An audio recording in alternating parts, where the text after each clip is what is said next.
Hey everyone, so today we're going to get into something really fascinating, how a nation actually builds its heroes.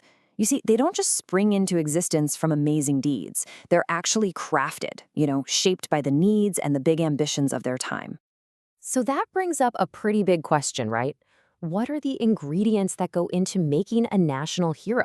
Is it just a simple list of facts from a history book, or is there a little more going on behind the scenes? Well, it turns out the answer is this powerful and very deliberate mix of all three. You've got real events, sure, but they're blended with deep religious belief and the kind of storytelling that really borders on fantasy. And to see how this recipe works, we've got to look at a specific moment in history. We're going to use historical Portugal as our main case study here. It is the perfect example of how a nation, when it's facing huge challenges, consciously decides to build the legends it needs, not just to get by, but to really take off. So let's go back. We're starting our journey in the 14th century. Portugal is in the middle of a huge succession crisis, and its powerful neighbor Castile is a constant threat. The whole kingdom is fractured, and it desperately needs a single figure to rally around, a new kind of champion for a new dynasty. And the person who steps into that role? It's Nuno Álvares Pereira. This guy was a brilliant general, a deeply devout man, and just the perfect raw material for a national legend. His story, which eventually got him the title of the Holy Constable, is really a masterclass in how to make a hero. Okay, so to build his image, the storytellers of the time did something genius. They blended three completely different literary traditions. First, you've got the basic history, right? The chronicles that recorded his military victories as fact. But then they layered on top of that the ideals of chivalric romance, modeling him on Sir Galahad from the King Arthur legends, the purest knight. Now, this was a key choice. By focusing on his piety and his chastity, they made his power seem like it was a gift from God, not something he wanted for himself. And finally, they used hagiography, the style used for writing the lives of saints, to frame him as this unbelievably holy figure. And this was totally intentional. The chronicler Fernando Lopez basically spelled it out for us. He pretty much said, look, we're telling Nuno's story the same way a preacher tells a saint's story to prove a point. I mean, that just perfectly shows how deliberately they were crafting his legend to serve a bigger purpose, which was to make the new king and the whole kingdom seem legitimate. So what they ended up with was the perfect hero for that time. He was an unmatched warrior who was also incredibly religious. He was a protector of the weak who put the kingdom's needs way above his own family. And then in this ultimate act of piety, he just gave up all his incredible wealth and power to go live as a humble friar in a monastery. I mean, he was the complete package. This was the ideal hero for a nation that was fighting for its very survival on its own soil. A hero defined by chivalry, by faith, and by defending the homeland.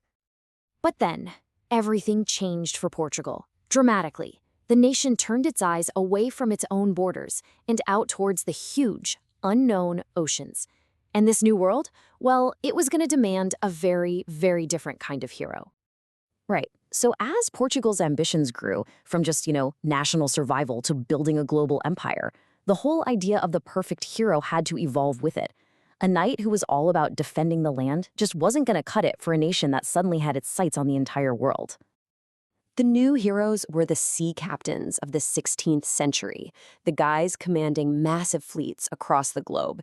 And their reality wasn't some chivalrous duel like in the old days. No, this was the brutal, violent work of building an empire, one bloody naval battle at a time. And the scale of this new ambition, it was just staggering. I mean, just look at this partial list from a single fleet, the 1505 Armada of Francisco de Almeida. You see these massive ships, like the flagship Florida de la Mar and the San Gabriel. These were naus, enormous carracks, basically the battleships of their day. This wasn't just an expedition. It was a floating military base, a projection of state power sent halfway around the world to seize control of the spice routes in the Indian Ocean. Now, the core virtues were still pretty recognizable. You still needed bravery, leadership, devotion to the crown, but the whole context was radically different. The battlefield was no longer a muddy field in Portugal. It was the deck of a rolling ship, thousands of miles from home. And you weren't just facing swords, you were facing cannon fire and terrifying storms. And we can see exactly what this new kind of heroism looked like in action. Take the assault on Panay. This wasn't about noble charges. This was raw, calculated aggression. First, they'd breach fortified rivers with smaller ships. Then, they'd use shielded rowboats for cover. And you'd have captains personally scaling enemy walls under fire just to plant the Portuguese flag and rally their men. This was pragmatic, it was violent, and it was ruthlessly effective. And it worked. I mean, it was brutally effective. This mix of naval power and just sheer guts was exactly what Portugal needed to completely shatter the existing trade networks and establish its own military and commercial dominance in a whole new part of the world. And this number says it all. At the huge, decisive Battle of Diu in 1509, the one that really cemented Portuguese control of the Indian Ocean, how many ships do you think the Portuguese lost? 0. Not a single one. That's not just a victory, folks. That is a statement of overwhelming power embodied by these new seafaring heroes. So, we've got two very different kinds of heroes, forged for two completely different eras. But why were their stories told with such care, with such intention? What was the ultimate point of building these legends in the first place? Well, what was the real function here? The legend of the saintly knight, Nuno Alvarez, was absolutely essential for legitimizing a brand new royal dynasty that was born out of a crisis. A century later, the tales of these ruthless sea captains were needed to justify the violence and the incredible ambition of a global empire. But both of these narratives, in their own way, created a powerful sense of national identity and purpose, and they inspired generations to come. So, what this all really shows us is that heroes are not static figures. The ideal champion that a nation celebrates is actually a mirror. It reflects its own needs, its fears, and maybe most importantly, its ambitions. As that national project changes, so does the kind of hero required to lead it. And that, of course, leaves us with one last question to think about.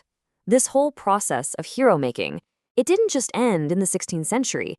It is absolutely still happening all around us right now. So the question is, who is crafting the heroic stories of our time, and what purpose do they serve?